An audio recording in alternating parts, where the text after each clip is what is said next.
Something is moving beneath the whale. Not a ripple. Not a shadow from a cloud.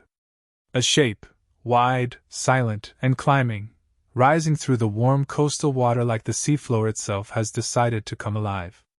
Above it, a small baleen whale drifts through the ancient Pacific, filtering mouthfuls of plankton-rich water off the coast of what will one day be Peru.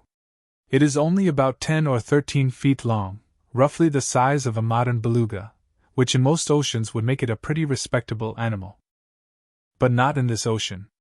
Not on this day. Because below it, something has noticed. The whale does not know it is being watched from underneath.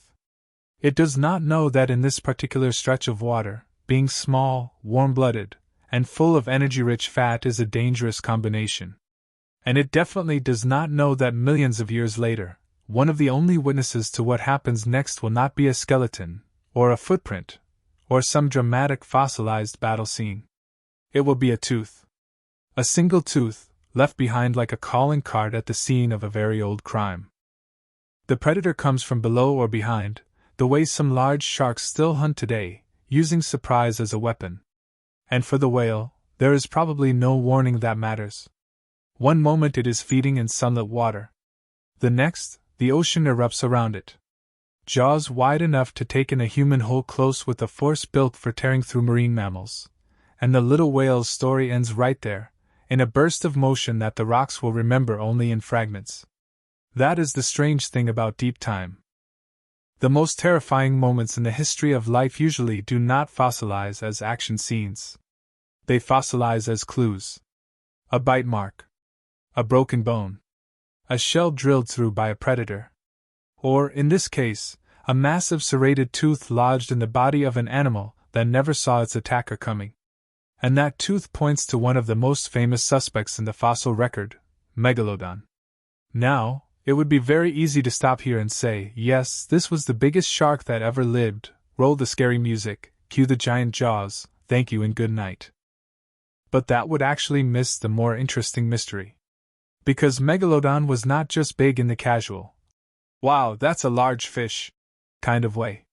Depending on which estimates you use, it may have reached around 50 to 60 feet long, making it longer than a school bus and large enough that its teeth could be bigger than your hand. This was not a monster hiding in one weird corner of the ocean either. Its teeth have been found all over the world, from Europe to the Americas to New Zealand. For millions of years, it was not just surviving. It was winning.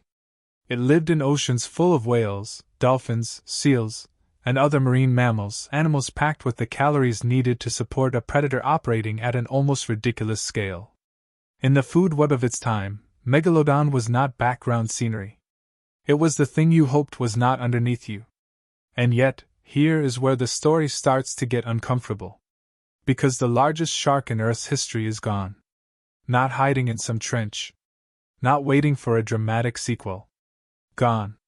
Its teeth disappear from the fossil record around the time the Pliocene world gave way to the Pleistocene, and the oceans we inherited are not Megalodon's oceans anymore. That should feel a little strange. After all, this was an animal built like evolution had given a shark cheat codes: enormous size, slicing teeth, global range, and prey big enough to make that body plan worth maintaining. So what could possibly take down a predator like that? A colder ocean? Vanishing nursery grounds? Changing whales? Competition from smaller, faster hunters? Or could the real problem be even more ironic, that the very traits that made Megalodon so successful also made it vulnerable when the world changed? That is the case we have to open.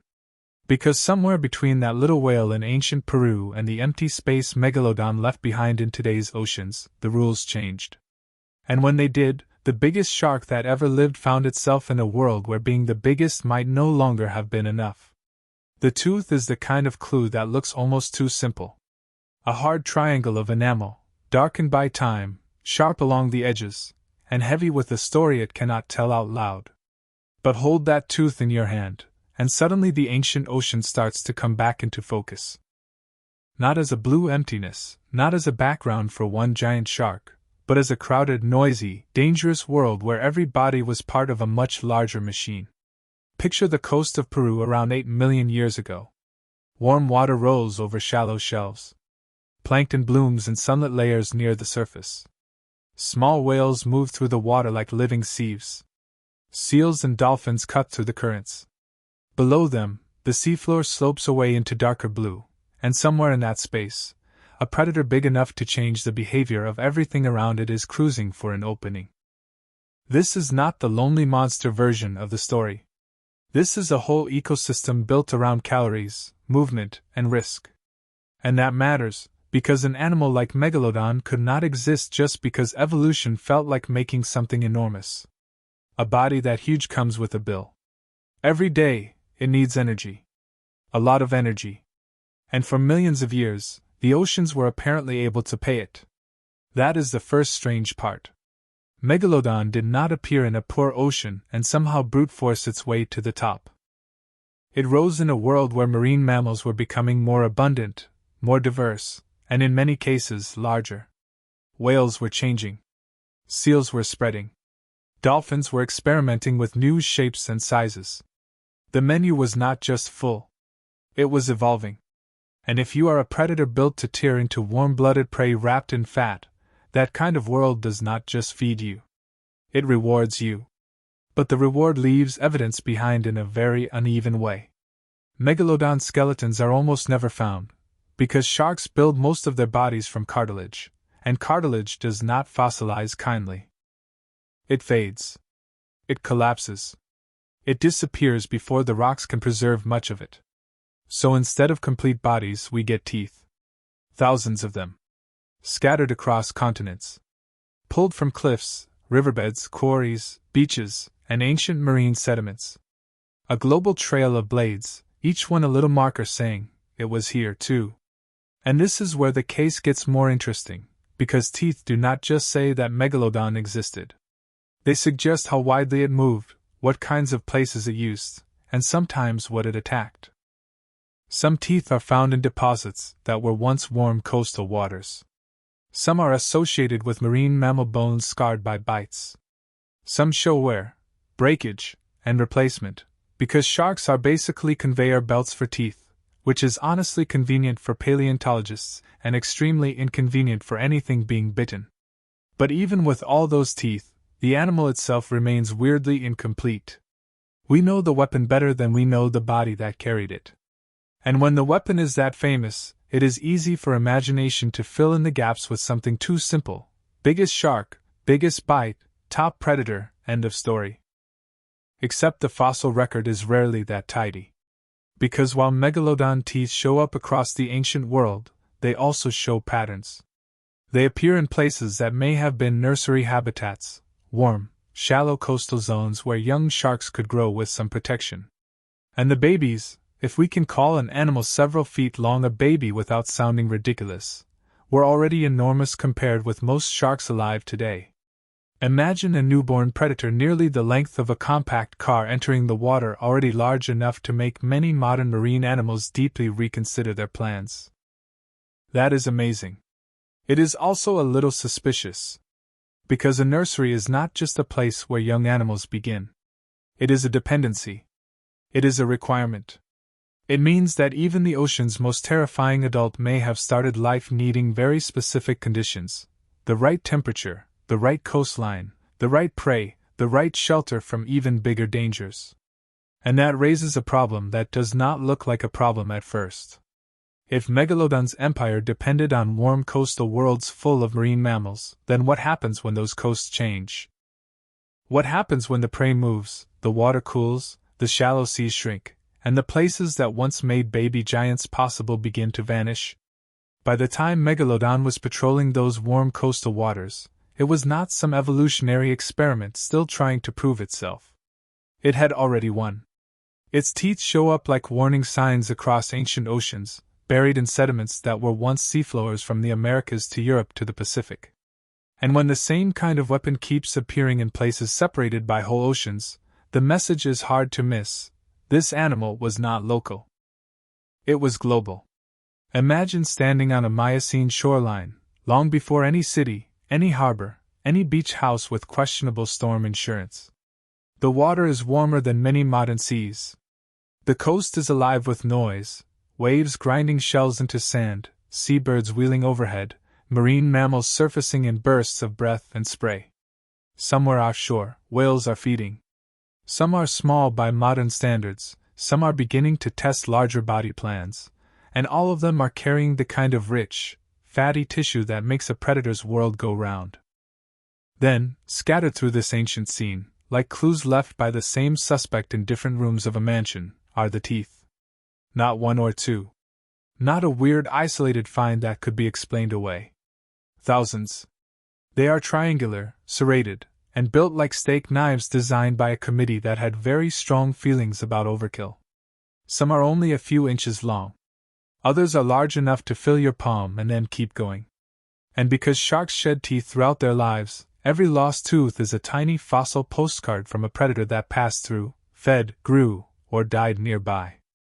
This is one of the first real pieces of evidence for Megalodon's power, not just its size, but its reach. A creature does not leave a worldwide dental trail unless it belongs to a world that can support it. And for a long stretch of time, the ocean did.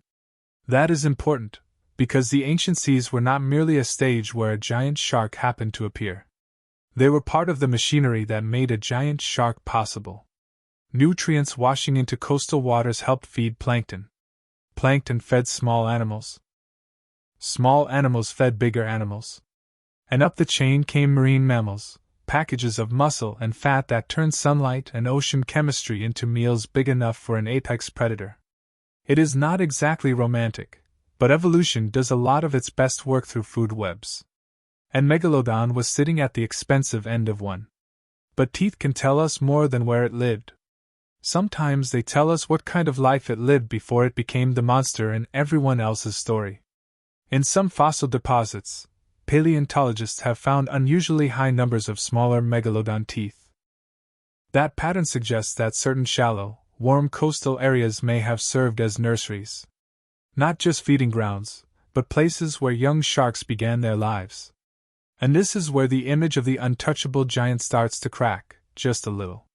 Because even a predator that could grow longer than a tractor trailer did not arrive in the ocean fully invincible.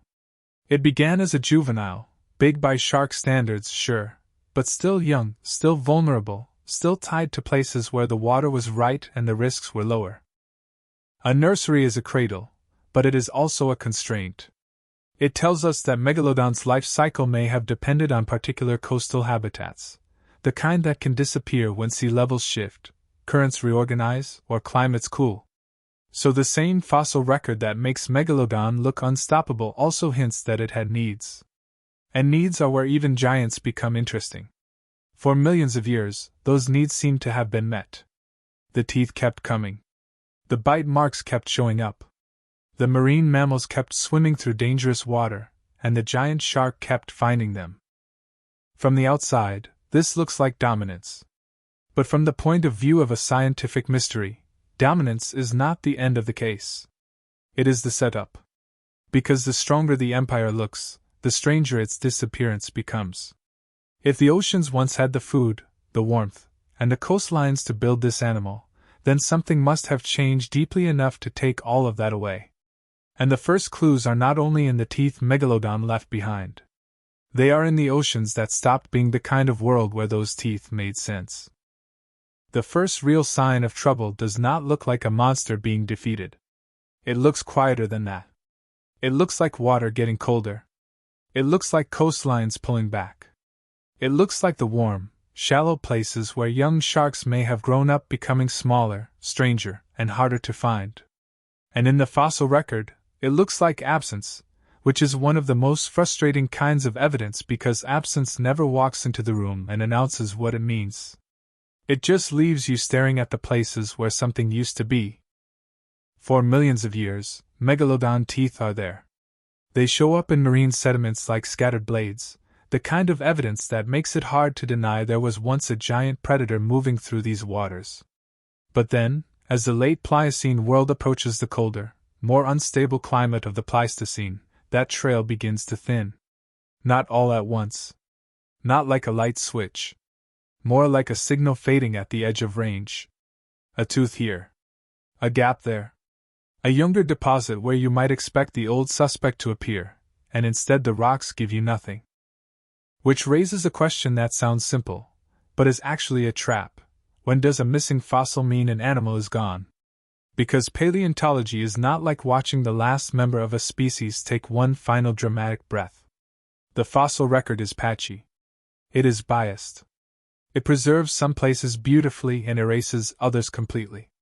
A species can be rare and still alive. It can shift its range and stop appearing where we are looking. It can leave behind fewer clues simply because the right sediments were not forming, or because they have not been found yet. So when scientists say Megalodon disappeared from the fossil record around 2.6 million years ago, they are not pointing to a neat gravestone. They are pointing to a pattern. And patterns are where the mystery starts to tighten. One clue comes from climate. During the late Pliocene, Earth was moving toward a cooler world. Ice expanded at the poles. Ocean temperatures changed. Sea levels rose and fell as water locked up in ice and returned to the sea. To us, sea level might sound like a line on a beach. But to a shark that may have depended on warm coastal nurseries, that line is real estate, shelter, and the future of the species. When shallow seas shrink or shift, nurseries do not just move like furniture. They can vanish. Imagine a coastline where young Megalodon once had warm water, abundant prey, and enough space to avoid larger predators. And then imagine that coastline changing generation after generation, the shelf exposed, the water cooling, the prey community rearranging itself. Nothing about that looks like a single fatal blow. But it does look like a world becoming less generous to baby giants. However, climate alone is too easy a suspect. It is the obvious one, the first person the detective interviews because they were definitely near the scene. A colder ocean could stress a warm water predator.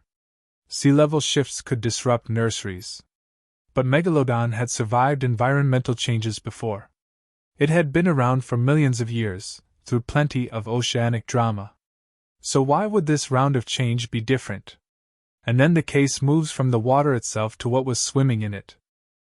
Marine mammals were not frozen in time while Megalodon ruled above them. They were evolving too. Some whale lineages changed their size. Some shifted where they lived and fed. Baleen whales, especially, were beginning to become more like the giants we know today, animals that could travel farther, feed in colder waters, and concentrate around productive zones that were not necessarily the warm coastal hunting grounds Megalodon had once exploited so well. That detail matters because a predator is only as powerful as its access to prey. A 50-foot shark is terrifying, sure. But terrifying does not pay the energy bill if the meal is somewhere else. So now we have a second clue sitting beside the first. The ocean was changing, and the prey may have been changing with it. But even that does not fully solve the case. Because when one apex predator begins to struggle, the empty space does not stay empty for long. Something else is usually waiting near the edges, smaller, faster, more flexible, and very interested in the job opening. By now, the case has too many fingerprints for one suspect to look comfortable. The ocean was cooling. Coastlines were shifting. Nursery habitats may have been disappearing. Whales were changing where they lived, how they fed, and how far they could travel. Any one of those clues might matter. But none of them, by itself, feels quite big enough to explain how an animal that had dominated for millions of years simply faded out of the record. And that is when another suspect swims into view. Not larger. Not more famous. Not more cinematic in the monster movie sense. In fact, compared with Megalodon, it almost looks modest. A great white shark is not the size of a bus. It is not built like a nightmare with fins. It does not need a school bus-length body to make its point.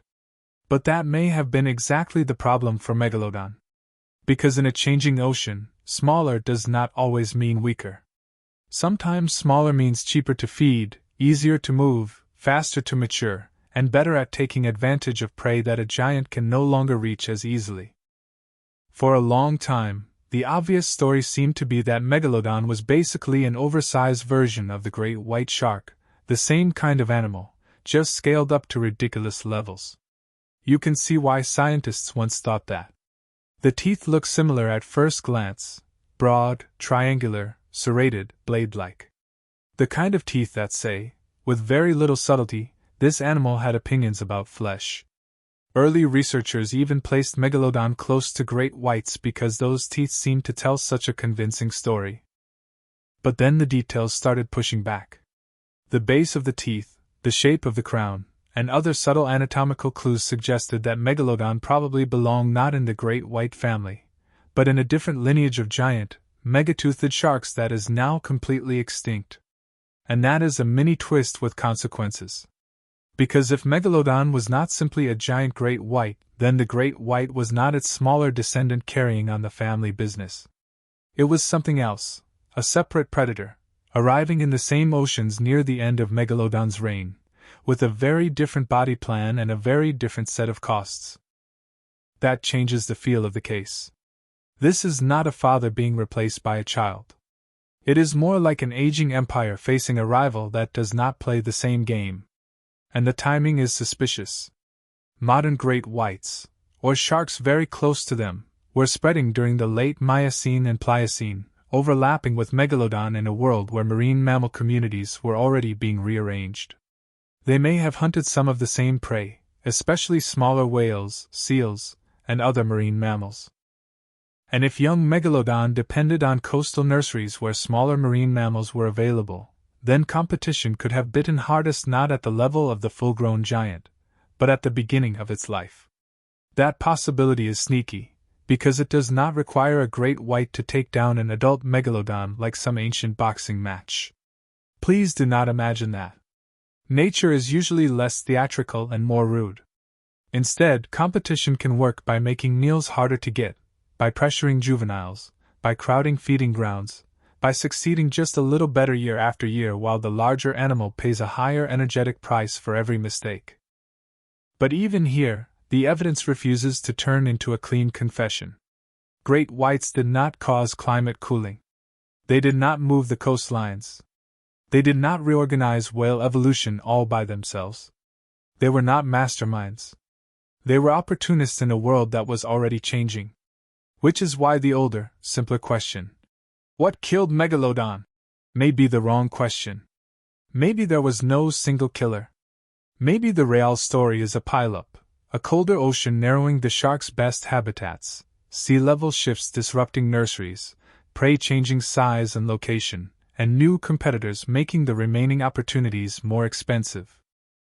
And that makes Megalodon's greatest strength look different. Its enormous body was not just a weapon. It was a commitment. A bet that the ocean would keep producing the kind of prey, habitats, and warm coastal worlds that made such a predator possible. For millions of years, that bet paid off.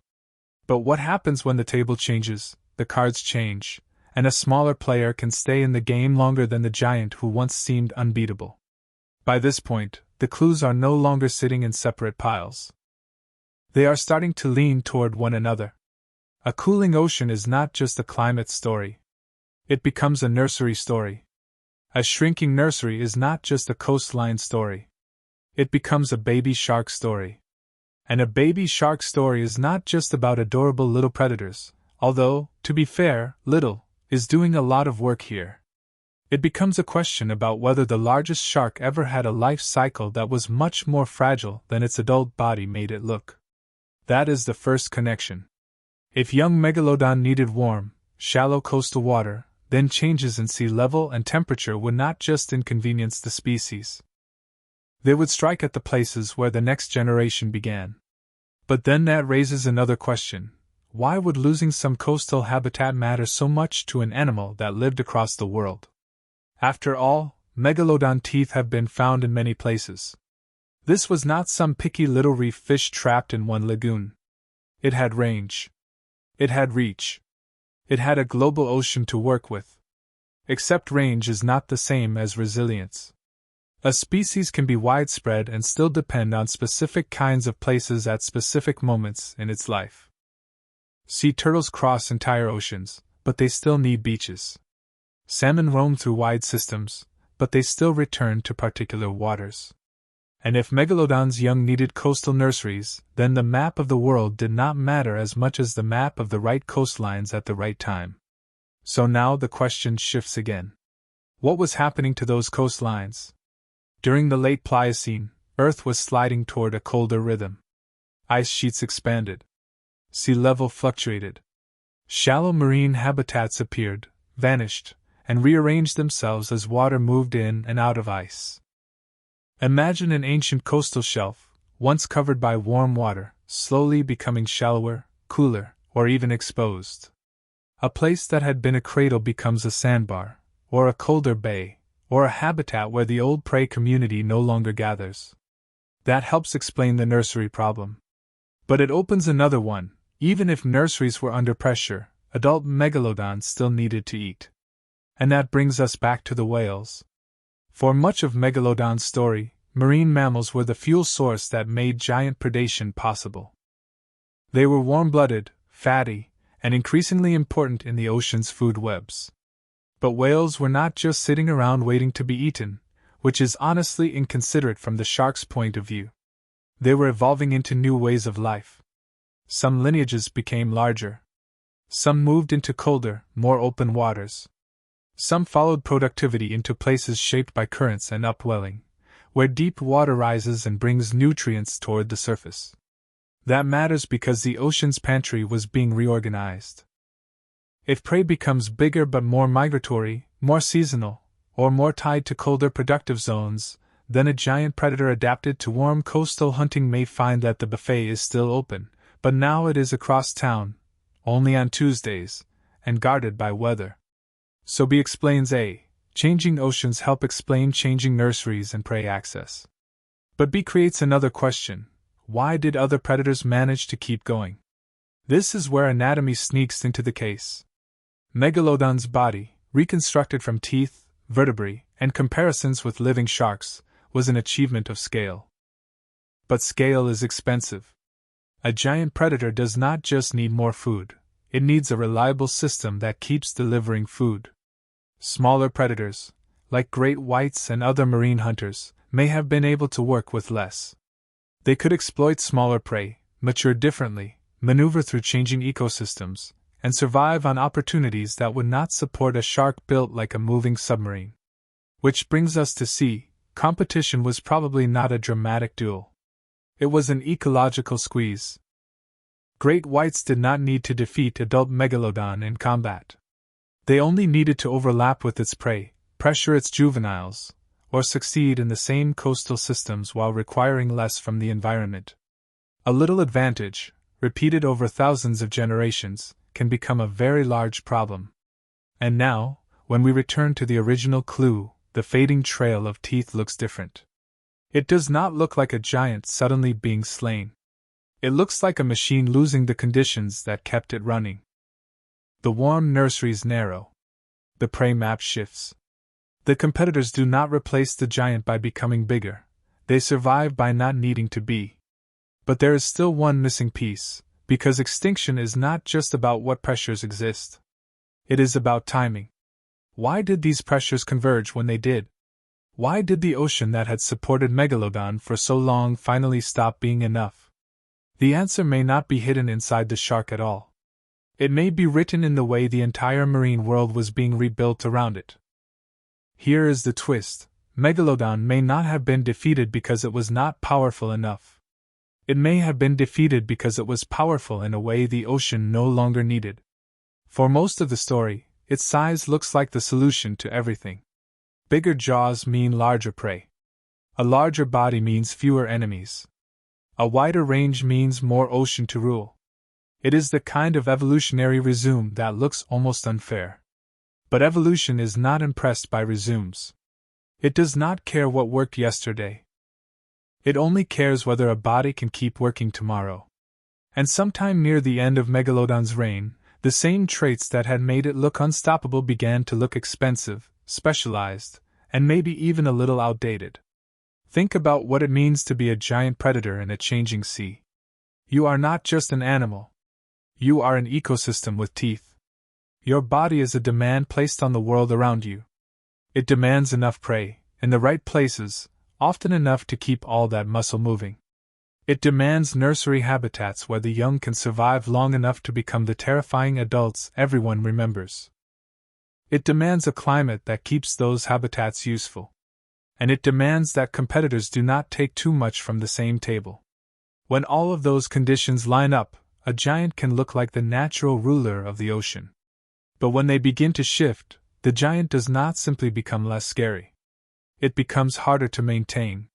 That is a very different kind of vulnerability than the one we usually imagine. We tend to picture extinction as a dramatic event, a final battle, a catastrophe, the last individual disappearing under a dark sky. But for Megalodon, the more unsettling possibility is that the end may have looked almost ordinary from day to day. A nursery that was not quite as safe. A coastline that was not quite as warm. A prey population that moved a little farther away. A young shark that missed one meal too many. A rival predator that did not have to be enormous to do well. Nothing there sounds like a single fatal strike. But pile those small pressures together across generations, and a king can become a relic before anyone would have noticed the crown slipping. And this is where the old monster story breaks down. Megalodon's problem was probably not that another predator arrived that was stronger. A great white shark did not need to be stronger than Megalodon in the way a movie would understand strength. It just needed to be efficient in the new ocean. It could hunt smaller prey. It could live with a lower energy bill. It could fit into ecosystems that no longer had to produce enough food for a 50-foot specialist. In a world that was becoming cooler, more seasonal, and more reorganized, flexibility may have mattered more than raw power. Which makes the great white less like a giant killer and more like a witness to a changing economy. It did not have to murder the old ruler. It only had to keep succeeding while the old ruler found fewer and fewer places where its old strategy still paid off. And that forces a different way of looking at Megalodon itself. Maybe it was not the ultimate shark because it was huge. Maybe it was huge because, for a while, the ocean allowed it to be. Its body was not just a triumph of evolution, it was a record of a particular world. A world of warm coastal habitats, abundant marine mammals, productive shallow seas, and prey large enough to make gigantism worthwhile. The shark was not separate from that world. It was made out of it, bite by bite, generation by generation. So when that world began to vanish, Megalodon did not just lose territory. It lost the conditions that made Megalodon make sense. That is the big reversal hiding inside the evidence. The question is not simply why the biggest shark disappeared. The sharper question is why the ocean stopped being the kind of place where the biggest shark was the best answer.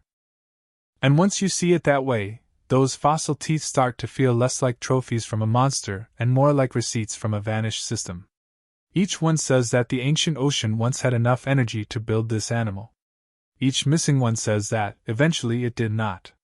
But there is still one final layer to the case, because the disappearance of Megalodon did not leave the ocean empty. Something changed after it was gone, not just in the predators that remained, but in the whales themselves. And that may be the clue that tells us how completely the rules had been rewritten. The next clue is not only what vanished.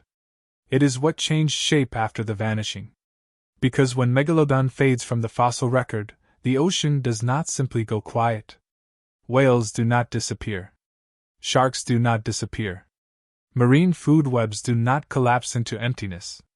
Instead, the cast rearranges itself, almost like the stage has been reset between scenes and everyone returns standing in different places. And that is when the investigation gets bigger than one predator. Look at the oceans before the final decline, and Megalodon belongs to a world where many whales were smaller, coastal, and within reach of a massive ambush hunter. Look at the oceans after, and the whale world begins to look more familiar to us, but also much stranger from the shark's point of view. Baleen whales become increasingly tied to huge, productive feeding zones. Some lineages grow enormous. Migration becomes a major part of the story. The richest meals in the sea are no longer just drifting around warm coastal shelves like convenient delivery orders for a giant shark. They are moving across vast distances, following blooms of life powered by currents, seasons, and cold nutrient-rich water rising from the deep. That is not just a menu change. That is a change in the architecture of the ocean. And it lines up with the climate clues. As Earth cooled and ice expanded, ocean circulation shifted. Nutrients were redistributed. Productive zones formed in ways that favored animals able to travel far, feed efficiently, and exploit seasonal abundance. For whales, especially the filter-feeding giants, this could be an opportunity. A colder, more dynamic ocean can be harsh, but it can also be incredibly productive, in the right places. Huge blooms of plankton can support huge bodies, if those bodies can get to them. So the same planetary changes that may have made life harder for Megalodon may have helped build the world of truly gigantic modern whales. And that is a very inconvenient twist for a giant predator. The ocean was not simply becoming worse. It was becoming different. Bad for one strategy. Good for another. That is how deep time does its most ruthless editing. It does not announce that strength is over. It just changes what strength means. Meanwhile, the fossil clues keep pointing in the same direction. The giant teeth thin out and then stop. The warm nursery habitats that may have supported young Megalodon become less reliable as sea levels and temperatures shift. The prey base changes in size, distribution, and behavior. Newer predators, including great whites and other marine hunters, fit more easily into the reorganized system. None of these clues has to be the single smoking gun. In fact, that may be the whole point. Megalodon's extinction starts to look less like one murder weapon and more like a locked room mystery where every object in the room has been moved half an inch. Nothing seems fatal alone. Together, the room is no longer usable. A shark built for one kind of ocean found itself inside another. And the more the evidence converges, the more the old picture of Megalodon as an unstoppable monster becomes the least interesting version of the story. The better picture is of a species exquisitely matched to a vanished world. Its teeth were not just weapons. They were tools shaped by an ocean full of the right prey. Its size was not just intimidation. It was a strategy supported by a particular food web. Its nursery grounds were not just background habitat. They were the opening chapter of every new generation. Change any one of those, and the system strains. Change all of them, and even the largest shark in history starts running out of room to be itself. And then there is the strangest clue of all. The oceans we know today may carry the outline of Megalodon's absence. Modern baleen whales include the largest animals that have ever lived, and their rise into extreme gigantism appears to have happened in a world where the great megatoothed predator was no longer around to shape them in the same way. That does not mean Megalodon was the only force holding whales back, because evolution is never that tidy, and anyone who tells you otherwise is probably trying to sell you a very dramatic poster. But it does suggest that predator and prey were locked in a long relationship, and when one side disappeared, the other side had room to change. So the investigation arrives at a near answer, but not a simple one. Climate cooled. Seas shifted. Nurseries shrank or moved. Whales changed their routes and bodies. Competitors pressed into the same ecological spaces. The food web reorganized. And through all of it, the old advantage of being enormous turned into a liability that the ocean no longer had to support. Megalodon was not pushed out of existence by a single villain. It was outgrown by a planet changing the rules of the game. But if that is the solution, it leaves one last question hanging in the water. When the world changes slowly enough that every generation thinks it is still normal, how does a ruler know it has already become a remnant? In the end, the answer is satisfying, but not clean in the way a monster story wants it to be.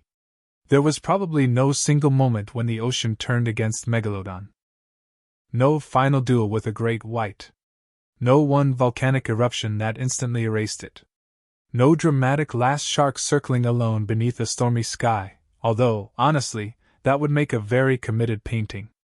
What the evidence points to is something quieter and, in some ways, more unsettling, a giant predator slowly losing the world that had made it possible.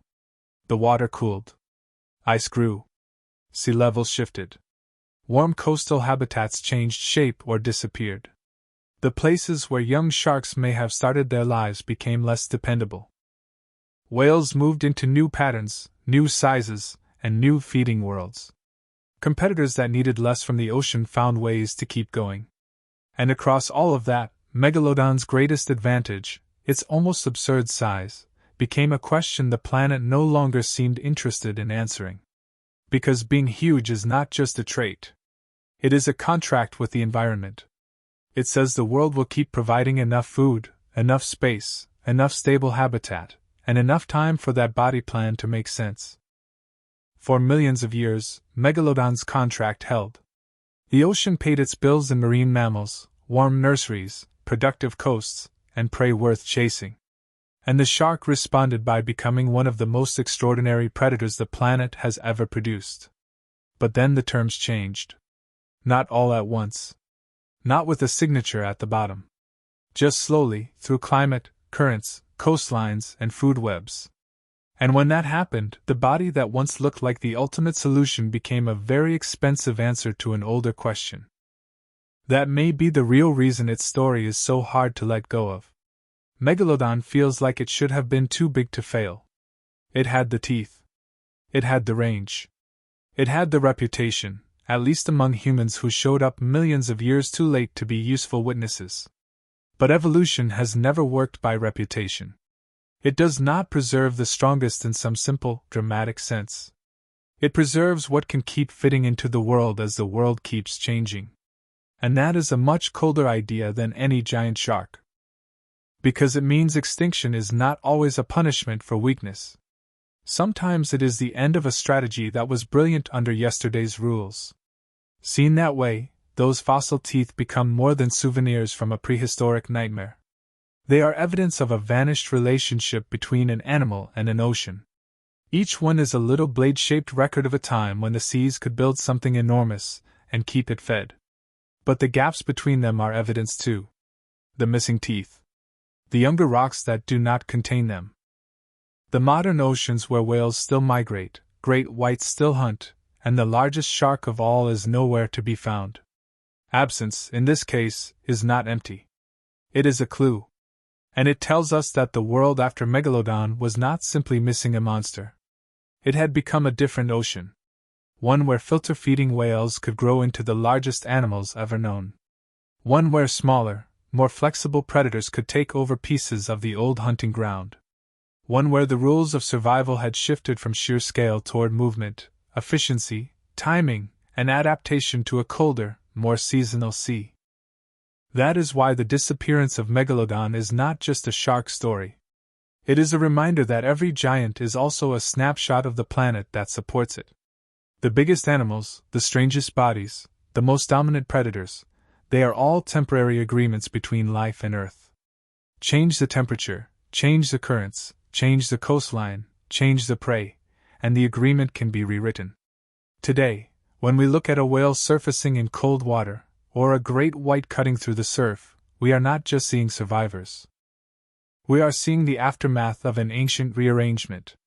The ocean is full of living answers to questions that extinct animals could no longer solve.